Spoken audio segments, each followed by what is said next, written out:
ఏసేపు పొద్దుకే కౌరు కొట్టాడు. వెంటనే బలి వెలిగింది. ఎవరికి? మనకి ఎలగలేదు. వెలిగింది ఆమెకి.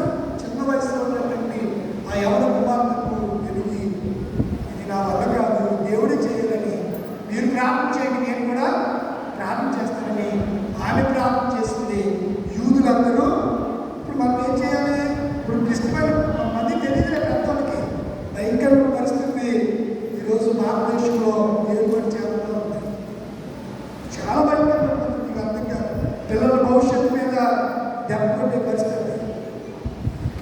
ఉద్యోగాలు ఇప్పటి వరకు ఉద్యోగాలు చేసేవాడు ఉద్యోగాలు ఓడబెట్టేందుకు తెలుసు తెలియదు. రెండు మండలంలో జోసెఫ్ అనే ఆత్మకి చెందిన ఒక అతనికి ఎస్సీ మీద ఉద్యోగం చేస్తే నిన్నే ఎస్సీ సర్టిఫికేట్ చేతులు పెట్టి ఇంతకాలం ఎస్సీ ఫలం చెప్పిన ఫైట్ కంటారు. నిన్న జరిగింది. నిన్నే రియల్గా చాలా భయంకరమైన పరిస్థితుల్లో నేను వేదంతో చెప్తున్నాను.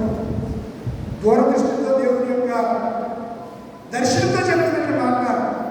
ఇది కొంతకాలమే ఉంటుంది. దేవుడు మన మీద మన వరవాయి ఉంటాడు, మన మీద కనికరి పడతాడు, ఆయన కాంతి మన మీద ప్రకటన చేస్తుంది. ఎవరైతే మనల్ని తృణీకరించారో, ఎవరైతే మనల్ని మీరు అడ్డున్నా అన్నవాళ్ళే మనం అద్భుతం చేసుకునే దినాలు రాబోతున్నాయి. రావాలంటే మనం ఏం చేయాలి?